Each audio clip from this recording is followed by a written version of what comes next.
મુખ્યમંત્રી શ્રી ભૂપેન્દ્રભાઈ પટેલે ભારત સરકારના યુવા બાબતો અને રમતગમત મંત્રાલય દ્વારા આયોજિત બિમસ્ટેક યુથ સમિટનો કેન્દ્રીય મંત્રી શ્રી મનસુખભાઈ માંડવિયા, કેન્દ્રીય રાજ્યમંત્રી શ્રીમતી રક્ષા ખડસે, 7 સભ્ય દેશના પ્રતિનિધિઓ તેમજ મોટી સંખ્યામાં યુવાનો પ્રેરક ઉપસ્થિતિમાં ગાંધીનગરના મહાત્મા મંદિર ખાતે શુભારંભ કરાવ્યો હતો.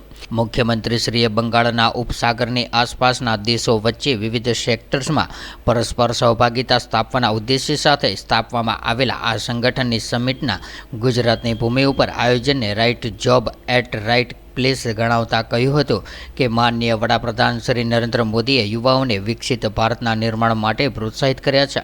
તેમણે દેશની વિશ્વબંધુ તરીકેની છબીને ઉજાગર કરતા અભિયાનના દ્રષ્ટાંત આપવાની સાથે એકજૂટતાની વિશ્વ કલ્યાણ માટે આ સમિટ પ્રેરક બનશે તેમ જણાવ્યું હતું. ત્યારે આ સમિટના ઉત્કૃષ્ટ હેતુનો સંદર્ભ આપતા મુખ્યમંત્રીશ્રીએ ફ્યુચરિસ્ટિક ટેકનોલોજીના વિકાસ અને વિનિયોગ દ્વારા ગેટવે ટુ ધી ફ્યુચર બનવા માટે સુસજ્જ ગુજરાતની ભૂમિ યુવાનો માટે વિશ્વના વૈભવશાળી ભવિષ્યના નિર્માણ માટે શ્રી ભારત બનતા ઉદ્દીપક બનશે તેવો વિશ્વાસ વ્યક્ત કર્યો હતો.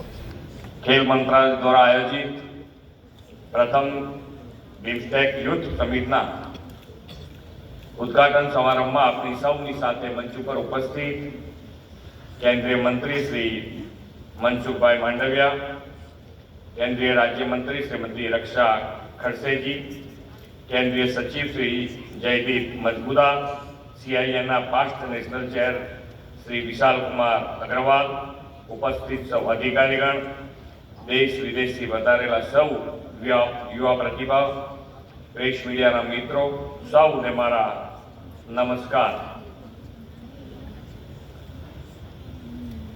વિશ્વ નેતા અને યશસ્વી વડાપ્રધાન શ્રી નરેન્દ્રભાઈએ યુવાનોના પ્રેરણા સ્ત્રોત સ્વામી વિવેકાનંદની જયંતિએ યંગ લીડર્સ ડાયલોગના આયોજનથી વિકસિત ભારતના નિર્માણ માટે યુવાઓને સુસજ્જ અને પ્રોત્સાહિત કર્યા છે.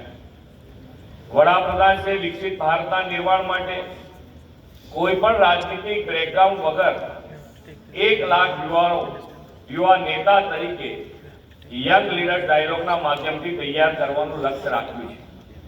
વડાપ્રધાનશ્રીએ ભારતને વિકસિત દેશ બનાવવાના સંકલ્પ સાથે એ વાત પર પણ સતત ભાર મૂક્યો છે કે ભારતના વિકાસમાં સમગ્ર વિશ્વના કલ્યાણની ભાવના રહેલી છે.